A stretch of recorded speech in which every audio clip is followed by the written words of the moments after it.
شروع اللہ کا نام لے کر جو بڑا مہربان نہایت رحم والا ہے۔ جن لوگوں نے کفر کیا اور دوسروں کو اللہ کے راستے سے روکا،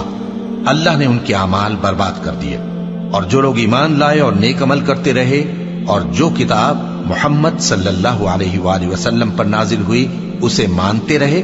اور وہ ان کے پروردگار کی طرف سے برحق ہے کہ جس نے ان کے گناہ دور کر دیے اور ان کی حالت سنوار دی۔ یہ اعمال کی بربادی اور اصلاح حال اس لیے ہے کہ جن لوگوں نے کفر کیا انہوں نے جھوٹی بات کی پیروی کی، اور جو ایمان لائے وہ اپنے پروردگار کی طرف سے دین حق کے پیچھے چلے۔ اسی طرح اللہ لوگوں سے ان کے حالات بیان فرماتا ہے۔ پس جب تم کافروں سے بھیڑ جاؤ تو ان کی گردنیں اڑا دو، یہاں تک کہ جب ان کو خوب قتل کر چکو تو جو زندہ پکڑے جائیں ان کو مضبوطی سے قید کر لو۔ پھر اس کے بعد یا تو احسان رکھ کر چھوڑ دینا چاہیے یا کچھ مال لے کر، یہاں تک کہ فریق مقابل لڑائی کے ہتھیار رکھ دے۔ یہ حکم یاد رکھو، اور اگر اللہ چاہتا تو اور طرح سے ان سے انتقام لے لیتا، لیکن اس نے چاہا کہ تم میں سے ایک کو دوسرے کے ساتھ ٹکرا کر آزمائے،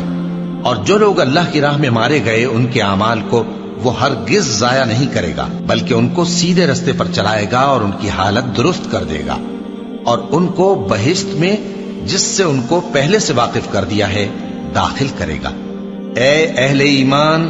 اگر تم اللہ کی مدد کرو گے تو وہ بھی تمہاری مدد کرے گا اور تم کو ثابت قدم رکھے گا، اور جو کافر ہیں ان کے لیے ہلاکت ہے،